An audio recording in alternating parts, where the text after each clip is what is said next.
1971 সালে যখন পাকিস্তান দুটুকরো হয় আর বাংলাদেশের জন্ম হয়, সেই সময় বাংলাদেশ যুদ্ধ করার ফলে বাংলাদেশের আর্থিক অবস্থা এত খারাপ ছিল যে মানুষের দুবেলা ঠিকমতো খাবার জুটতো না, মানুষের শরীর কঙ্কালের মতো হয়ে গেছিল।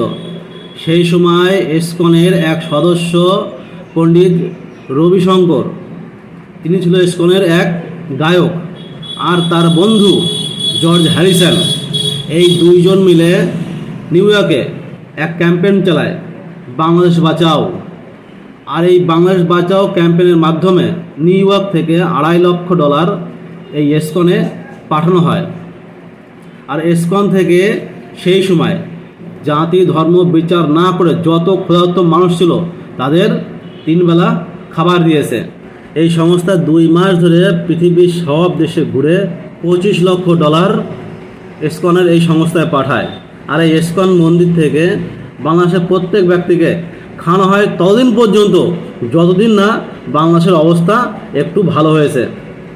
আজকে 2024 সালে যেসব লোক ইসকন থেকে গান্ডে পিণ্ডে গিলে গেছে, তাদের ছেলে মেয়ে নাতি পুতি ইসকন মন্দির মধ্যে ঢুকে ইসকন মন্দির ভাঙচুর করেছে, ঠাকুর ভাঙচুর করেছে, ইসকন মন্দির জ্বালিয়ে দিয়েছে, ইসকন মন্দিরের যেসব প্রভু ছিল তাদের সঙ্গে মারপিট পর্যন্ত করেছে।